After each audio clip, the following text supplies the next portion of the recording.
Well, good morning, everybody. This is Matt, aka the Lumberjack Landlord, and we have a very, very special guest. I thought I was going to have to beg, but she was very nice. She's like, "Yeah, sure, I'll do an interview with you."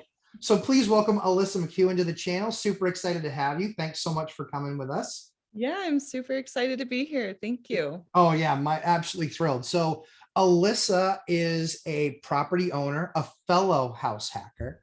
And so I wanted her to do this interview with me because I think that as many as I've done, she's probably remembered some of those things, even in the last few weeks, or encountered some of those things in the last few weeks, being newer on her journey, that might be a good refresher course for me, but also help some other folks out there in exactly the same position.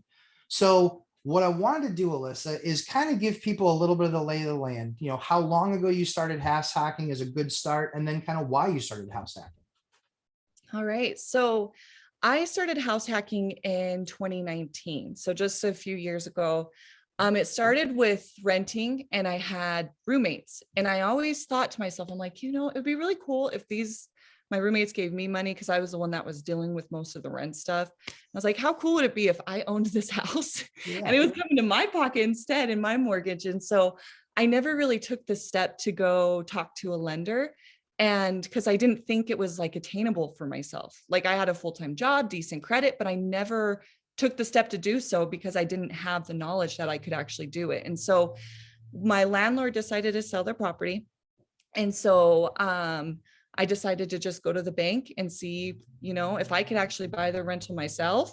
And I went into the bank and walked out with a pre-approval. It was that easy. And I was like, this is great. And so we put in an offer on the rental and ended up being that so I kind of consider myself lucky with my first one because my father-in-law approached us and he was like, hey, I want to downsize. If you give me this price, I'll sell you the house. And I was like, that's great because I had an apartment downstairs. Awesome. I had roommates that were following me to my next house. And so I was like, you know what, this is great. We'll do it. So went back to the bank. He had a different price in mind. I asked them if I could get pre-approved for that. They said, yep, got the pre-approval. And then we went through the process to buy the first property. And so I had two other roommates. So the upstairs was a 3-1, the downstairs was a 1-1, and it was just a single family home. And so I rented out the bedrooms. We fixed it up the downstairs a little bit. We put new appliances, painted the walls, made it look cute and updated. And we put a tenant in there. And it was fairly easy, the process at first, just because I was able to meet the tenant and I was able to, kind of just get the good feel of her and felt good about her and stuff. And so we just put her in. So basically, to make a long story short, I was working a full time. I didn't have to pay for housing because my tenants and roommates paid it for me. And so I was able to stash that cash for a year for a down payment because I wanted to do it again. Because at that point I was like, this actually works. Like, this is so cool. And I didn't know, I kind of stumbled upon, I didn't know it was called house hacking at the time. I learned that from Bigger Pockets. And so once I figured that like this was an actual tool in the toolbox that I had, that I could do it again and again, I really just went toes in. I was reading books, podcasts, all of that stuff, trying to network the best I can. I was scared of networking at first, but anyway, so yeah, that it ended up being an amazing property. It's cash flowing pretty well right now. And we actually worked with the city to get a conditional use. Okay. Yeah, it's a conditional use permit to make it a 2-unit instead of a 1. And they worked with us because we're by multifamily. So we used that. Anyway, so yeah, that's kind of the first deal we stumbled on. That was the first one. And so you loved it so much after the first one, you say, hey, I'm renting. I've got friends living with me that I'm still renting to. I've got the downstairs center I'm renting to. And you then say about the next one, do you look at it and say, still roommates again in the same unit with you? Or do you say, you know what, we're ready to branch out? And so that first one that you got was basically a duplex, or essentially a single family that you then got rezoned to duplex. So the only thing that I would tell people is some cities are great like that and they'll work with you when they see that it's existing use.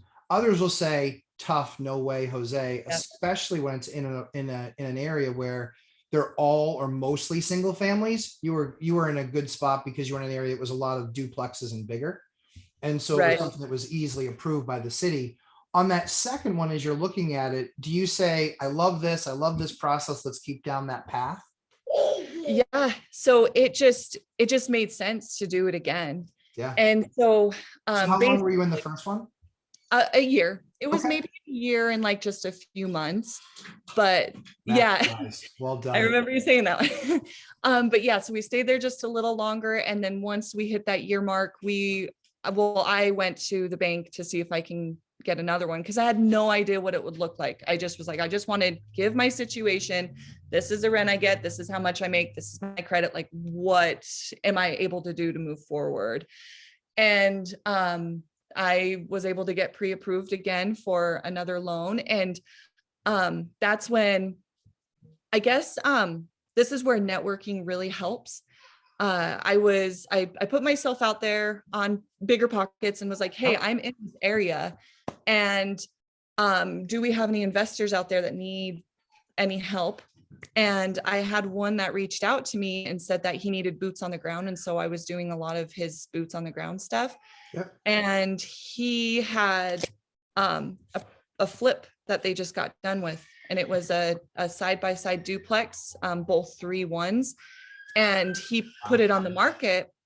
And I, at that time, was pre-approved. And so I just worked with my real estate agent. We put in an offer and then it got approved. And so that's when, you know, I still was trying to learn how to run deals.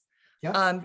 Because honestly, my first one was super easy, but the next one, it can't be that easy, you know? And so I literally was trying to really learn how to do my own underwriting with the deals. Like, what did it look like at the house hack versus what did it look like after the house hack? You know, what were the repairs like? And I was just learning how to do this. And I'll admit, my second one, I still had no idea what I was doing, you know? So I used a calculator online, kind of just like put in my numbers and it made sense. It cash flowed pretty well. And that's actually the duplex that is the best one that I have right now. Sure. It's literally cash flowing $1,000 a month because we got it during when COVID, so everybody stopped. Like it was, I think Like it was 60 days, everybody stopped. well, yeah, because COVID started and it was more in the winter, but still people were slowing down because they're like, what's happening? Sure. You know, and like I almost had that fear too. I'm like, everybody's, stopping, like this is what I got to do. But then I really was just like, you know what, like these are the times that you should keep moving forward and you should still keep taking action because it just makes sense to move forward while everybody's pulling back, as long as you're being smart, of course. But exactly. Yeah. So anyway, so decided to just still go through with it. And I have an interest rate of 2.8 on that thing. And the mortgage is literally $1,000 a month. And I get $1,000 and I could get more from each unit.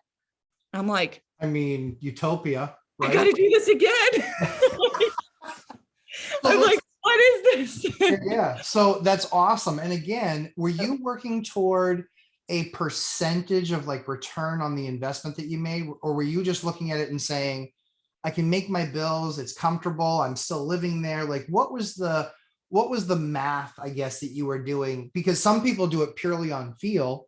That's more risky, but some people look at the numbers and just go, I mean, the numbers are just like, I don't even need to know the percentage. It's just ridiculous is the percentage. It just made sense. So like so just looking at how much I had to, I guess, quote unquote, pay for my stay there. I mean, we lived for free for because and I had roommates that were moving with me still. So, and I know that not a lot of people have that. Sure.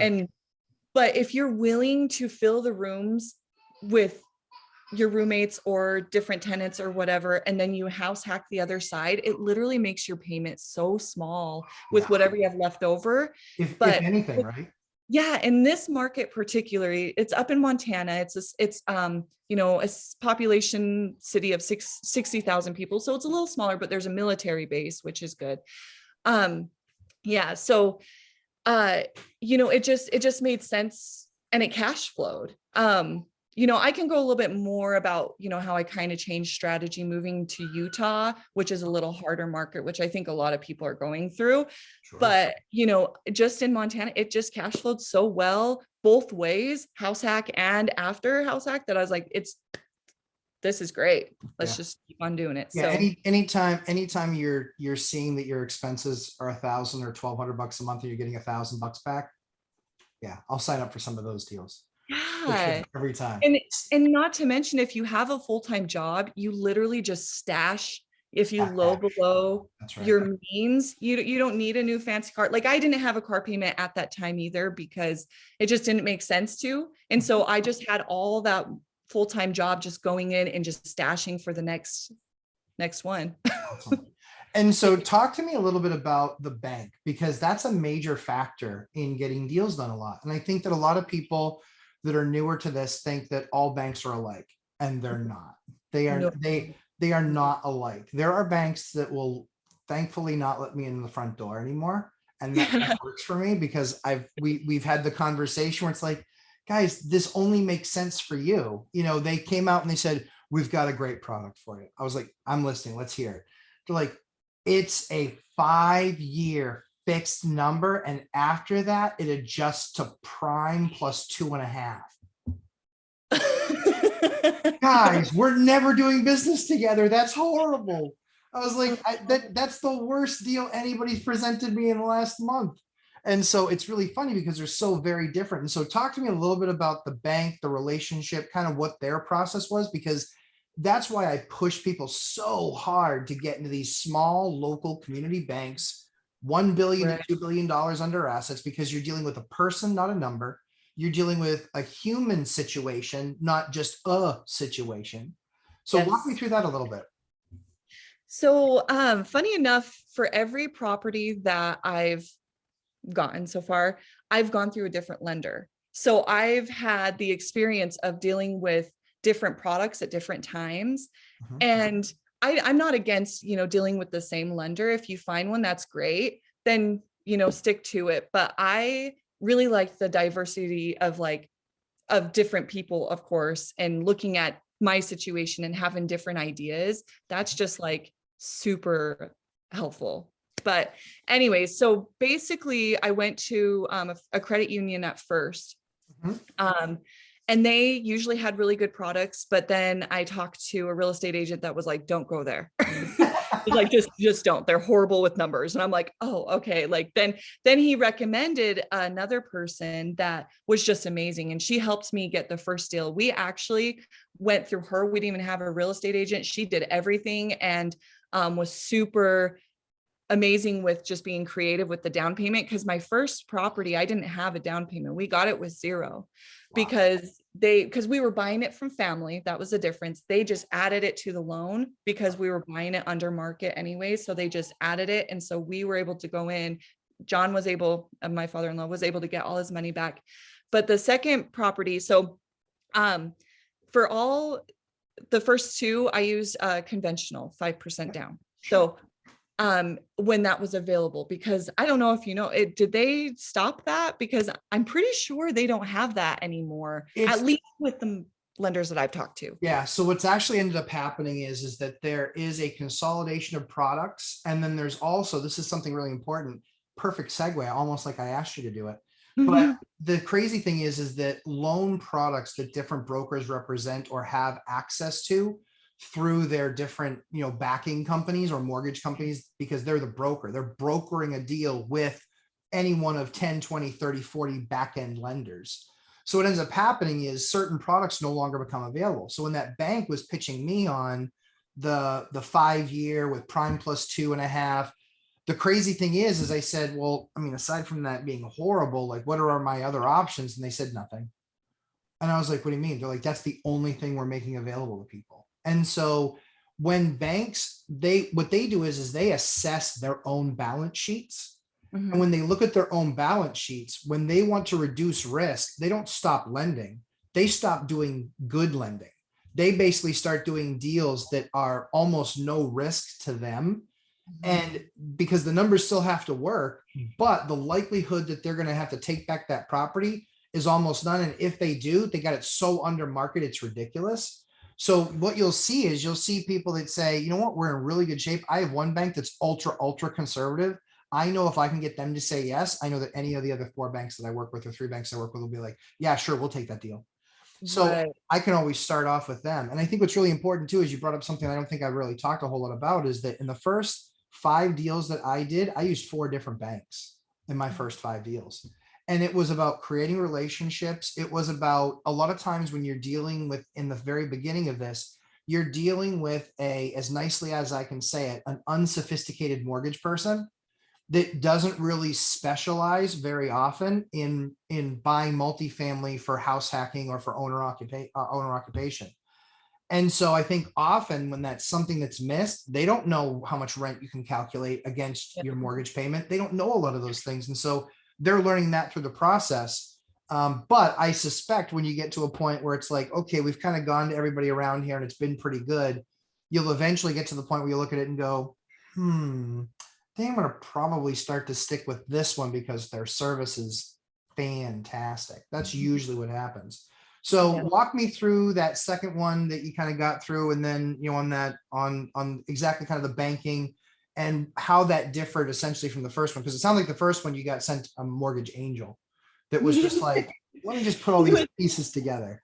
Oh yeah, she was awesome. And the second one was good too. Yep. She did, I think she was a little newer because she did make a mistake, because at first I thought my down payment was going to be like $12,000. And then next thing I know, we were getting closer to closing. She's like, oops, I messed up. We're actually at 17,000. And so I literally had to just get so creative with like, okay, I got to pull money over here and here, you know, and it was all seasoned. So it was okay. Actually, conventional, they don't care about season. But Yeah. anyways, so yeah, so it was a good experience. I it worked out, and it worked out very well in the end. But that one, what was different about that one was I was able to use my rents to help Yes. my DI. Mhm. So what was nice about that, so they took the I had to fill my unit, and that was really scary at first, because and one of the things that they needed is they needed a signed lease for the unit that we were living in Yes. before Yes. um Before they would count the income. yeah, so I had to basically find a tenant, and I found an amazing tenant, but I had to tell them, if this doesn't close, I need to move back into my unit. And so you won't have a place to stay. So it was kind of it was really hard for me to do that to somebody, because they were moving out of state in. So there was a lot riding on it. And so that was a learning experience for me, but it ended up working out really well. But, you know, for anybody who's going on to their second house hack, just know that the bank may require you to fill that unit before you even close. And so, and sometimes sometimes things pop up in closing and you have to, you know, problem solve it, or sometimes you can't problem solve it sometimes, you know, so it is a bit of a risk, but you know, where there's risk, there's reward. Yes. So, I call that the land of spinning plates, because yeah. it's literally what you're doing is you're trying to keep all of them going without one of them crashing. And if one Yep. does, usually 3 do. And so that was really the toughest part for us too, when we were trying to make that transition from our unit that we were in to then the unit that we were going to. Because the other thing too was we actually had to often do repairs in that unit. And so we had to get it to a point where it was at least livable.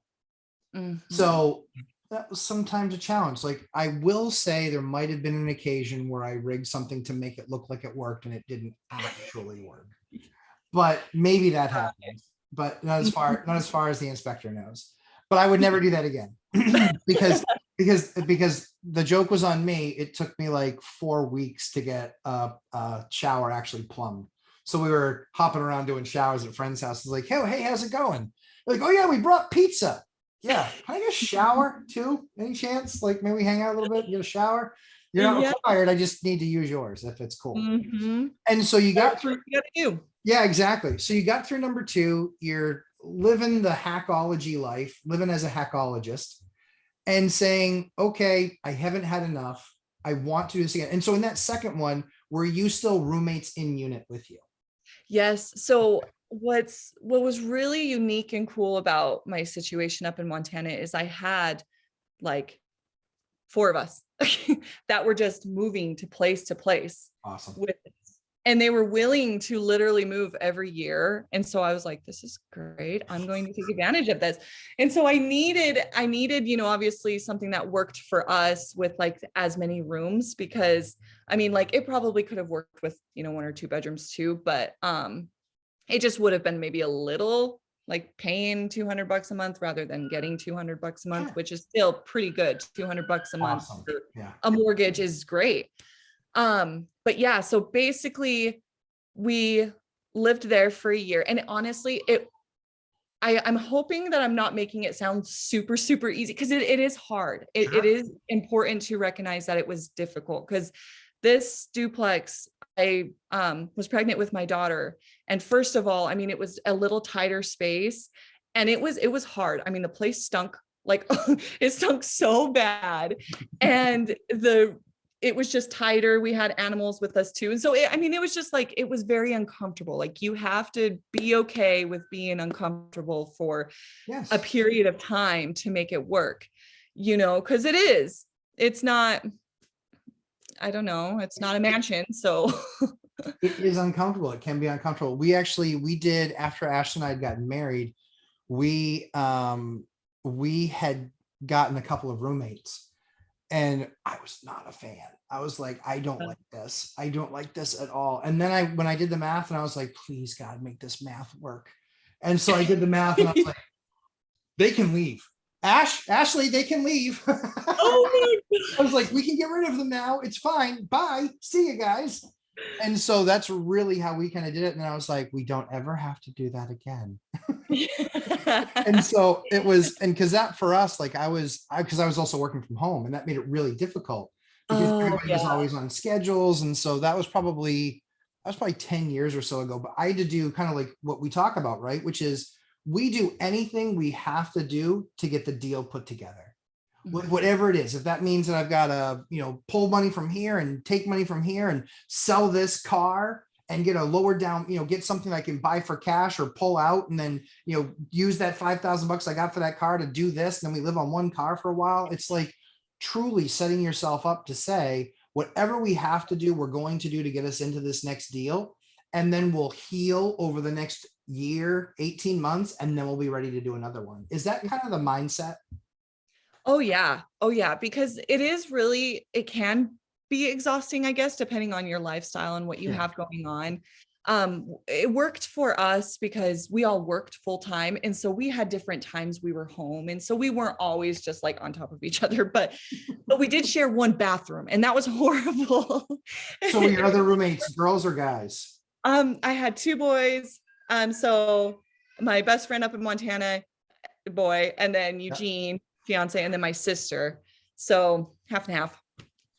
So different schedules is the key with bathrooms though, right? Like, because that was our issue, is that everybody, for one of them, it was kind of everybody worked the 9 to 5 job. And so everybody needed to be ready to basically be at their office by 9, and they all kind of worked in the same area.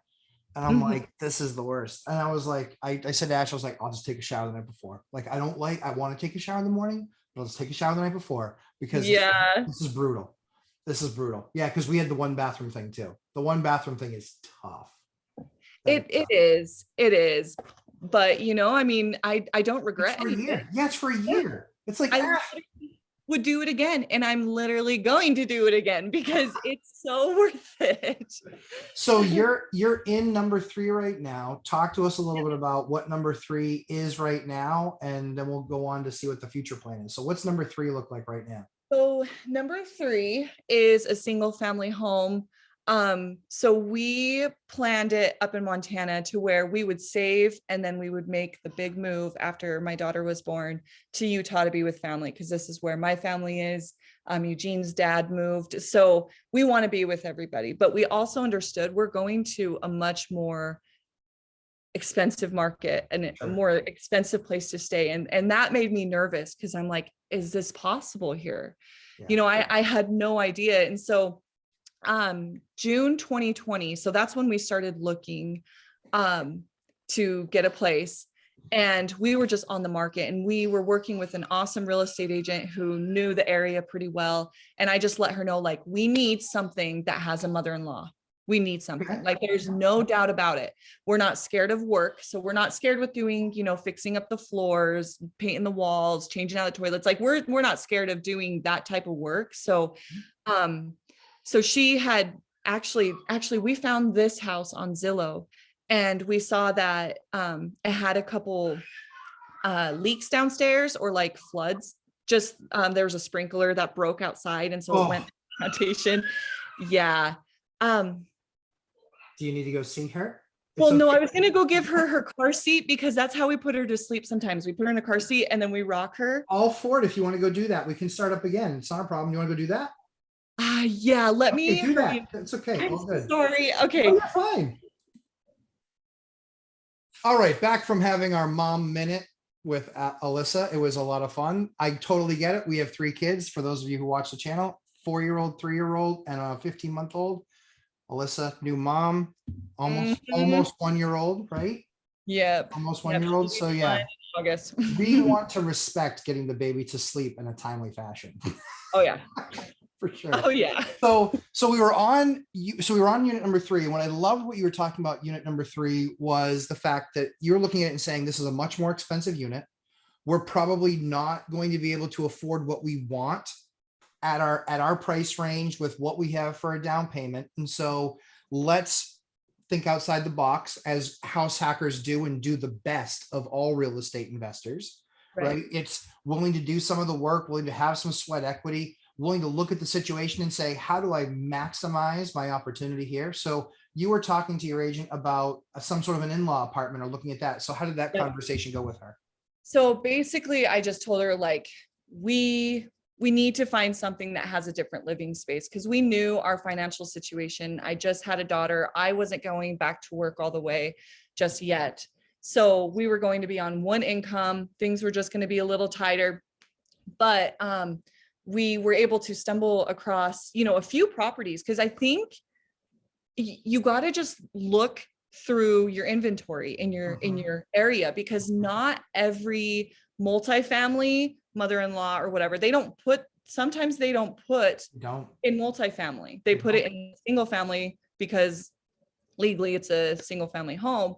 But you got to really do your homework and look and see what the basement looks like. Does it have an area that you can convert into a small little kitchen, or depending on how much money you have, or does it already have something, it just needs an update, or does it have something that's ready to go? So that's what we were looking for. And so we came across this one, and it had a full apartment downstairs. The kitchen was already updated, but because of the pipe burst with the sprinkler system, yep.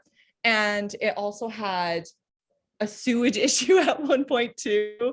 So nobody wanted to deal with that, like they were like, it had all these issues. We don't know where the water came from. At first they didn't know where the water came from. They were just like, it's still an issue. We don't know.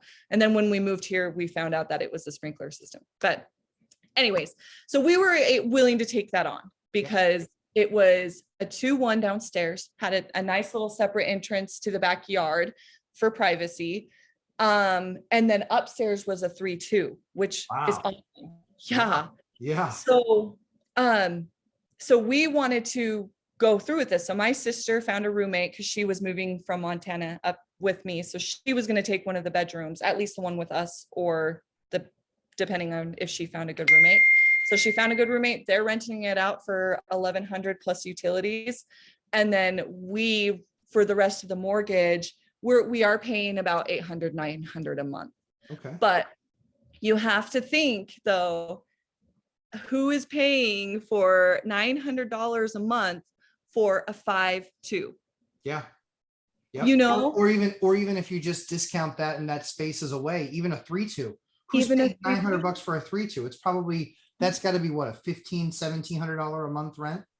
Yeah, I mean, we updated it a little bit. We ripped out the carpets because it had that brown old, 70s carpet. Yep. And so it did need work. The bathroom still needs updating, but since we're living here, we're just updating little as we go, because don't let the outdated properties scare you. Those are the ones that I actually look for, because those are, your gold mine, really, Value. because yes, that's straight up. Because one, if you're a primary a primary loan, I don't know. Yeah, primary, you're exactly right. Yeah. If you're going for that owner-occ loan, you're gonna move in and do that work, right?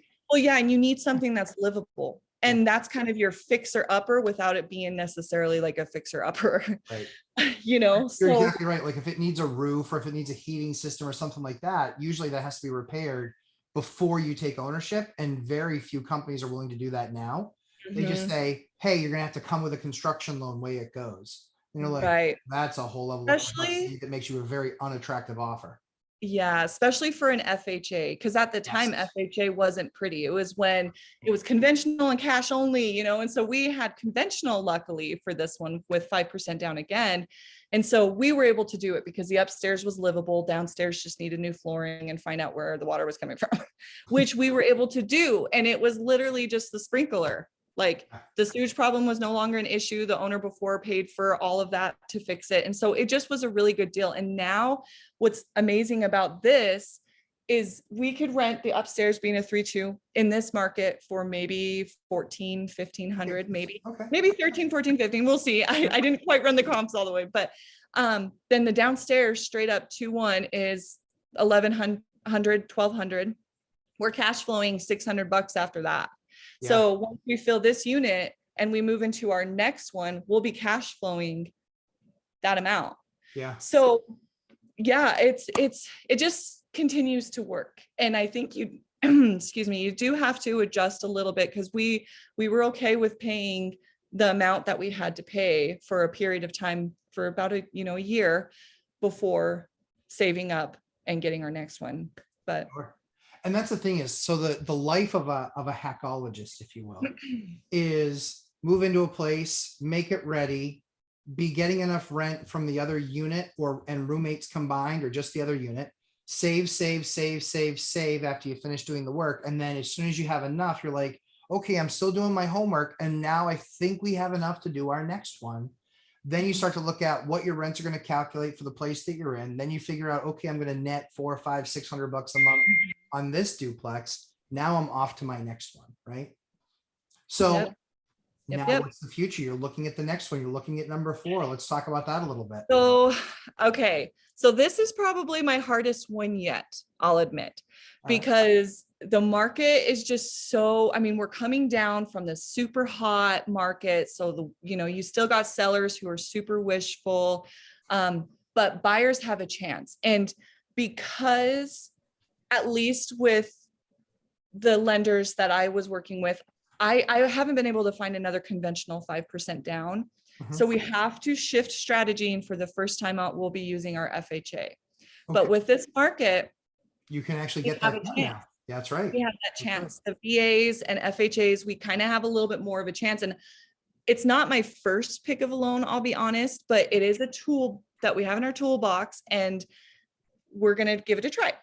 So we're actually in contract with a duplex in Ogden, Utah, the city I was telling you about earlier. Mm-hmm. And it's actually 2 houses on 1 lot, which is really cool. I love it. I know. I love those too. Oh.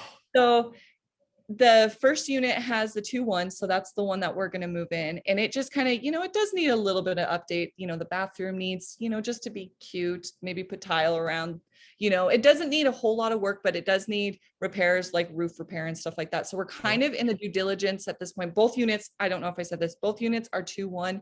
They can both rent. I'm kind of shooting down a little lower right now just to puff my numbers a little bit, because I want to see what it looks like at lower rents. Yeah. They both can rent for maybe $1,150. And so we would be cash flowing as a rental, but it is tighter than what I'm used to, I guess. It's going to be, it's pretty narrow margin. Yes, because of the market is tighter. Sure. When we live there, it's still, considered a good deal, because we would be cash flowing on this one and we would still only be paying, a few $100, which makes a great house hack. But in the end, by all means, I don't want to future project or, Right. or I guess count on them. Overestimate. Yeah, for sure. Yes. So Gotta catch those. couple questions. I'm going to put you on the hot seat. That's okay. Do you know in Ogden what Section 8 rents are for a 2-1? So no, that was one thing I wanted to start looking Yeah. into a little bit So more. so look at that. That's the first thing. Because I use that as my base. I don't know that that's the base in Ogden, but I can tell you almost always Section 8 is the base. They're the lowest rental number in the market usually. Okay. So I can, That's a good tip. so conservatively, I always base it on Section 8 numbers because I know that I can get more in the market. That way, if I have a market that's clean, but maybe dated, okay, that might be a candidate where if I go to market and I can't find the perfect tenant on the market, I can always call Section 8 and say, I have a unit that's available. They always have a waiting list in every city that I've ever heard of. Right. And then you know exactly what you're going to get for rents there. That's the first thing I would do. The second thing that I would do is after you get that number from Section 8 or from the Housing Authority, I would also, have you done your research on, like, how far is Ogden from where you are now? Are you in Ogden now? We're just right around the corner. Okay. From, So it's right around the corner from the other property? basically from 15 minutes away. Okay, yeah, so 15 minutes away, so that's great. So the other thing that I would do on top of the Section 8 piece is I would be looking on, do you know where the top places that people go to look for rentals are in your market? Is it Zillow? Is it Craigslist? Is it? It'll be KSL. I don't know if you've ever heard of that, but yep, KSL it's a Utah thing. So that's okay. KSL, Facebook, and I think Zillow is up there too. So I would also, now does Craigslist get used at all where you guys are for rentals?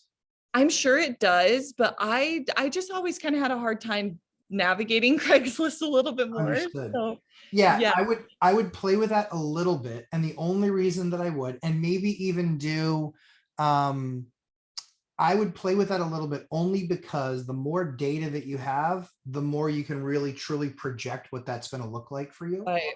And I assume that your sister and her roommate aren't moving with you, or are they? So they won't be for this one. It's just going to be me, my fiance, and daughter on this one.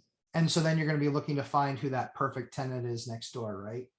Well, I'll be inheriting a tenant. So we're in the due diligence right now since we are in contract. So we're waiting to get the lease. I'm kind of in where I'm doing a ton of research in Ogden. I'm trying to look at all the data that I can, but I haven't looked at everything obviously yet because this is kind of a newer market for me. So I'm kind of learning, but at the same time, we are in contract. And if the numbers don't make sense on our numbers, then I mean, we could pull out, you know? Yep. And that's really the key. So I would say, so if I'm in your shoes, the two things I would be looking at is I'd be looking at making sure you can nail that number for rent.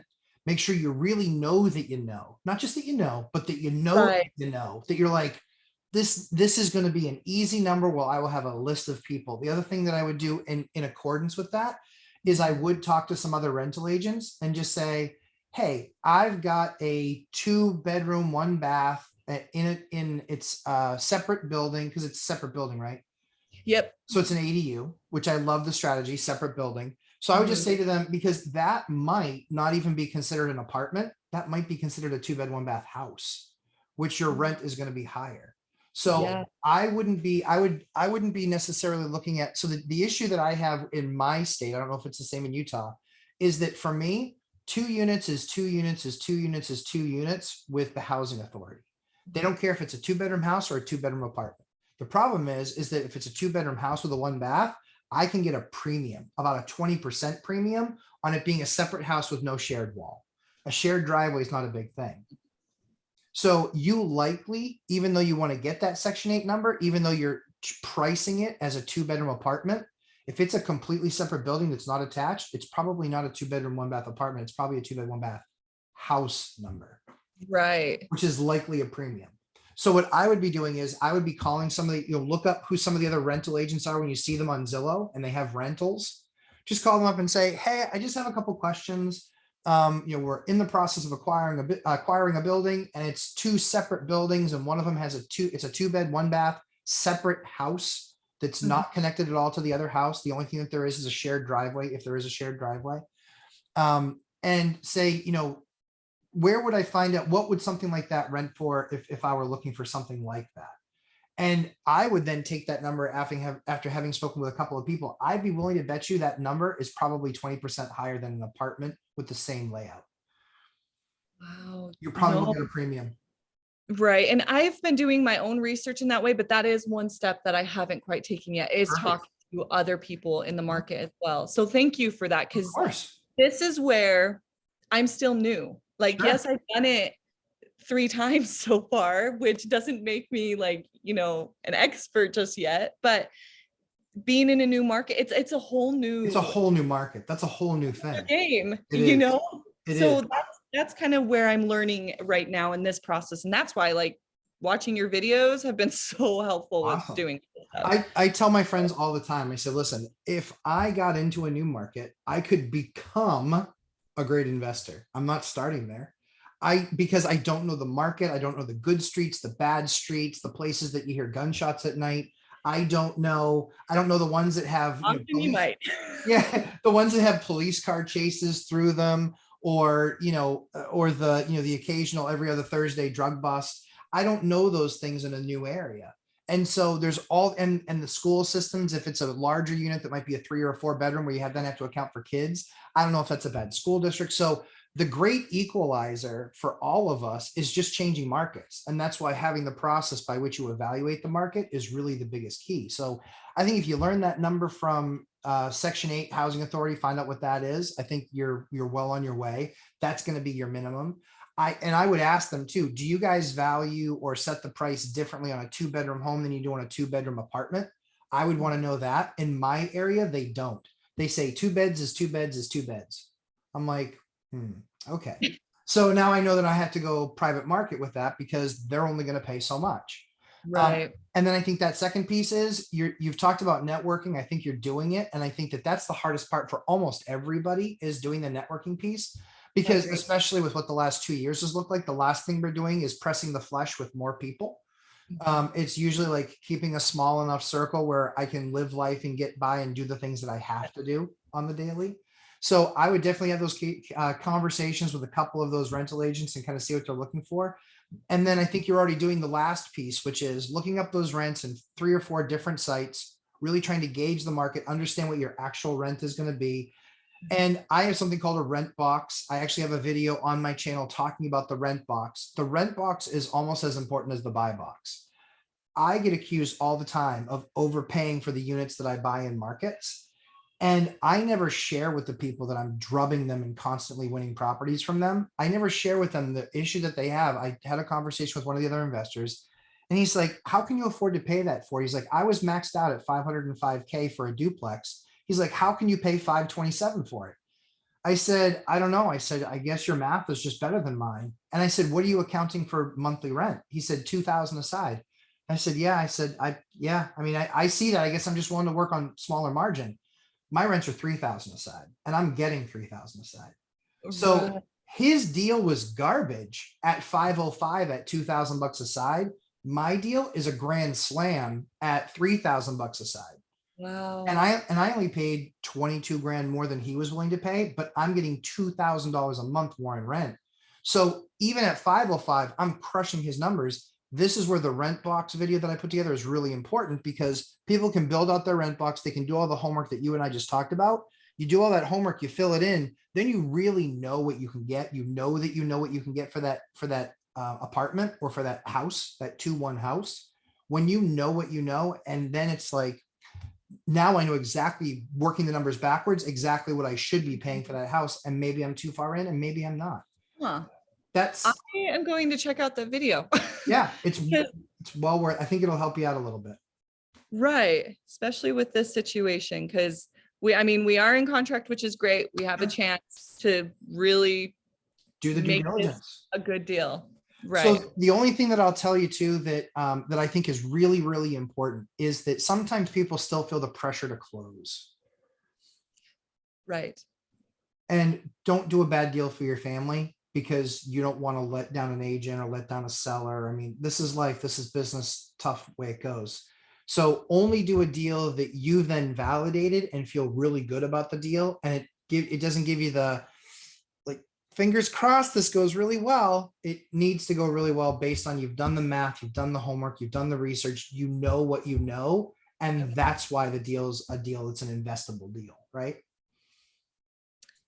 I needed to hear that Don't because be I afraid. don't want to force a deal. I don't want to put pressure on myself being like, I need another house hack, need another one, because I just need to remind myself that, it's okay to give it some time and wait, get in a better situation to take that action as well. So, I mean, that's where I'm really just trying to do the best I can during due diligence during this time, because this is my hardest one I've had so far. This is going to be a big learning experience, at least for me, with my underwriting and really trying to figure out this more expensive market and to make it work, which is possible. It's just, you got to find my number and then that's stick to that. Yeah. So I thank you for saying that. I forced it on one of mine.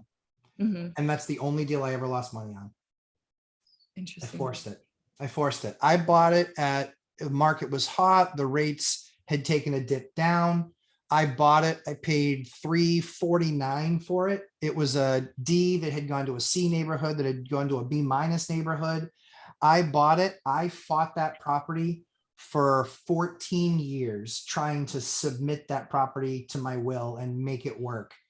And I couldn't make it work. The only reason that we were in a position where 14 years later that we could sell that property was because of one thing and one thing only, and that was my aggressive down payment. On paper, I lost 30. I sold that house for $315,000, and 14 years earlier, I'd paid $350 for it. So I had the rents and income, I had the pay down of the mortgage, and I looked at it and I said, I'm not so prideful that I'm not going to walk away from a deal where I lose 35 grand, because I can take that, even though the 35,000, that's gone. That's in the vapor. That's done. I've lost it. I got about 80,000 bucks when we closed, but I didn't make any money on the deal. So I had 80,000 bucks coming to me. That 80,000 bucks I was able to put into another building that makes me $2,000 a month. That building on its best day only ever made me 650 bucks a month. So I think too often people feel like I can't let the other person down. I can't let the broker down. I can't let Right. the seller down.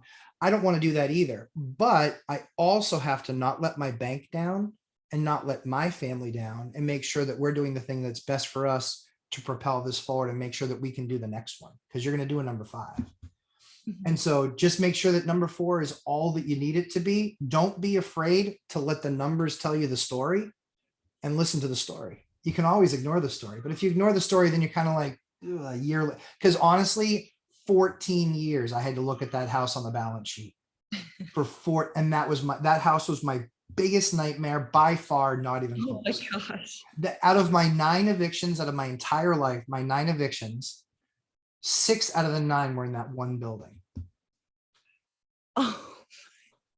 6 out of the 9. If I'd not had that building, I'd have bought a much better building. I would have had much greater returns, multiply where I am now versus where I was then. Because buying that building, I think I bought it in 05, so it's now 17 years ago, but I sold it at 14 years.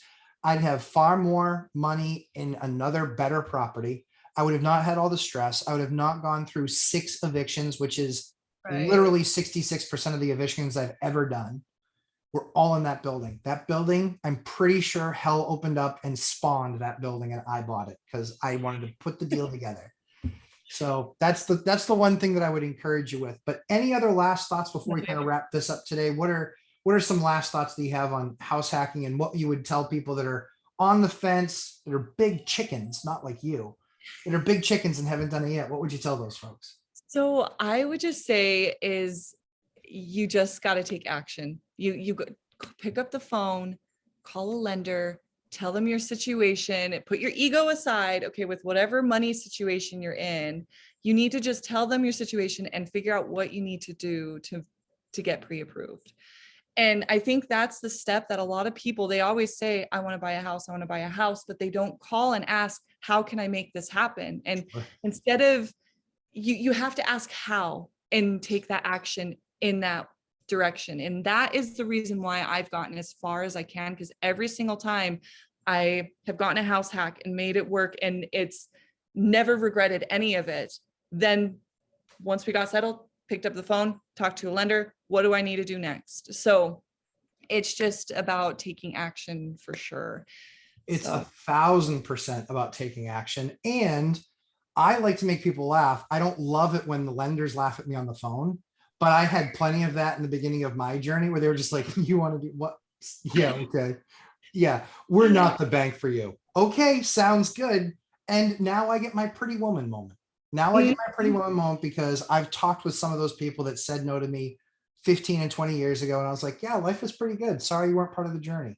and they want you now. Exactly. Bill from GMAC Mortgage, Oh which my is now, God. which is now defunct. No way. It is. GMAC Mortgage is now defunct. It became something else, then it became something else. But yeah, that Yeah. was that was, I mean, he literally laughed. And I was like, all right, sounds good. So Oh my gosh. it just kind of is what it is. Well, Alyssa, thank you so much for taking the time, spending this with us today. I'm sure lots of people get lots of enjoyment out of this. And as I always say, we try and create great content for you. So please hit the like button and subscribe. And we will certainly do a follow-up with Alyssa on her 4th house hack. Congratulations on that. And we'll talk to you again soon. Thanks again. Thank you. Bye. Bye now.